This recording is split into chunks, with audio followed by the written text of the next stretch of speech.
Welcome to Mini Stories, where we will be listening to the story, From Riches to Rags. Books had always been my guilty pleasure, the only thing in my perfectly curated life that wasn't designer labeled or scheduled by my assistant. As the daughter of one of the wealthiest families in the country, I had everything: luxury cars, sprawling estates, and the kind of wardrobe that could make a magazine editor weep with envy. But with all that, there was always this nagging sense of boredom. Nothing ever challenged me. One rainy evening, I decided to escape into a new novel, The Winds of Grayson. It was a cliched romance set in a quaint town where the charming male lead fell for the hardworking female protagonist. Of course, there was also a villainous heiress who threw her wealth around, mocking everyone beneath her station. I couldn't help but roll my eyes at the caricature of the wealthy villainess. If I were in this story, I'd be so much smarter, I muttered before drifting off to sleep. When I woke up, I wasn't in my penthouse bedroom anymore. Instead, I was lying on a lumpy mattress in a tiny, dimly lit room that smelled faintly of mildew. Panicking, I sat up and looked around. The walls were peeling, the window barely held together, and the sound of children playing in the street filtered through the thin glass. I caught a glimpse of myself in the cracked mirror. Gone were my perfectly styled hair and flawless skin. Instead, a tired face stared back at me, freckles I'd never had, a mop of unruly hair, and clothes that looked like they'd been picked out of a donation bin. I was no longer me. I was someone else. It didn't take long to realize where I was.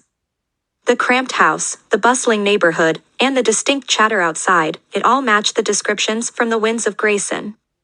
But instead of inhabiting the life of the glamorous heiress, I was Amelia, the poor neighbor barely mentioned in passing. Amelia, according to the book, was a sweet but forgettable character. She lived paycheck to paycheck, sometimes helping the heroine by lending her an extra cup of sugar or a listening ear.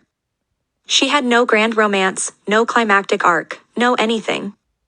She was invisible. As the reality of my new life sank in, I felt a surge of indignation. This couldn't be real. How could someone like me, someone who had a staff to prepare breakfast, a driver to take me anywhere, and a wardrobe worth millions, end up in a world like this? The first day was a nightmare.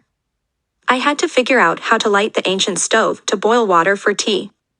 The fridge held a sad collection of leftovers and a carton of eggs about to expire. When I ventured outside, my neighbors greeted me warmly, but I could feel the weight of their curious stares.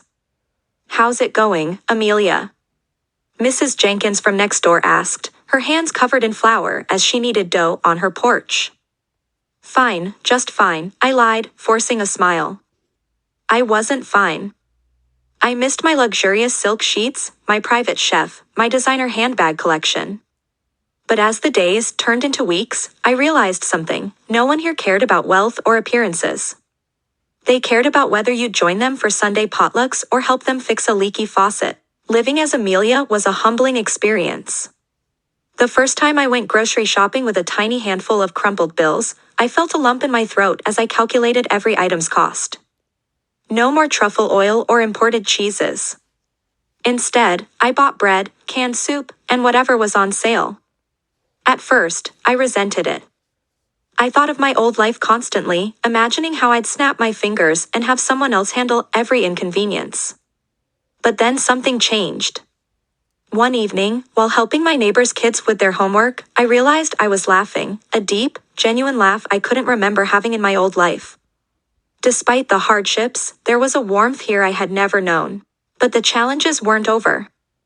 As the plot of the book unfolded, I watched the heroine, Clara, and the male lead, Daniel, grow closer. I noticed how Daniel struggled with his farm's debts, how Clara tirelessly worked at the local diner to make ends meet. And then there was Lydia, the wealthy heiress who swept into town with her jewels and her sneer, throwing money around like confetti. Lydia reminded me too much of my old self. Her arrogance, her dismissive attitude toward the townsfolk, it was like looking into a mirror I wasn't proud of. The turning point came when Lydia humiliated Clara at a town meeting, openly mocking her for her simple dress. I remembered cheering for Lydia when I'd first read the book, loving her biting remarks. But now, sitting among the townsfolk, seeing Clara's pained expression, it hit me: Lydia wasn't powerful. She was lonely. Determined to rewrite the story in my own way, I began to step out of the background. I helped organize a fundraiser to save Daniel's farm, rallying the community to donate time and resources. I became a friend to Clara, offering her encouragement and a shoulder to lean on when Lydia's barbs cut too deep. The townsfolk began to notice me, not as the meek Amelia, but as someone capable and strong. And for the first time, I felt proud of who I was, not for what I owned, but for what I contributed. The ending of the book didn't go as expected. Clara and Daniel still had their romance, but the townsfolk came together in ways the original story never showed. Lydia left, her schemes unraveling when the community rejected her influence. And me? I became more than a background character. One evening, sitting on my porch as the sun set, I thought about my old life. I had always measured happiness in terms of things, clothes, cars, wealth. But now, I realized that happiness wasn't about what you had. It was about who you were. Maybe I wasn't a spoiled woman anymore, but I'd gained something much more valuable, a life worth living. The end. Thanks for watching. If you liked the video, like, comment, share and subscribe.